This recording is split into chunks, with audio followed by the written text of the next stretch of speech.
konnichiwa. Sayonara gutom again. Karon magluto ta og sa Japanese pa, nas no miso ni og sa Bisaya pa, talong nga gisa sa miso. So atong mga ingredients guys kaning miso nga gibutangan na kog asukal, miring og toyo, dayon talong ni Uncle. So luto na to siya kay guslaon na pud ta kay ulan-ulan diri sa Japan guys. Ako na siyang gigisa guys.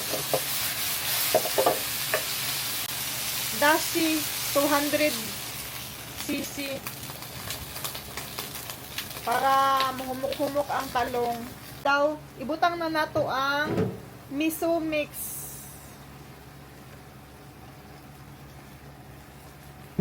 Dayon butangan na tog dry sili.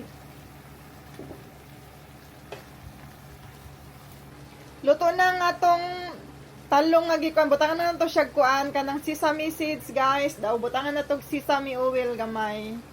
Daw palungon siya.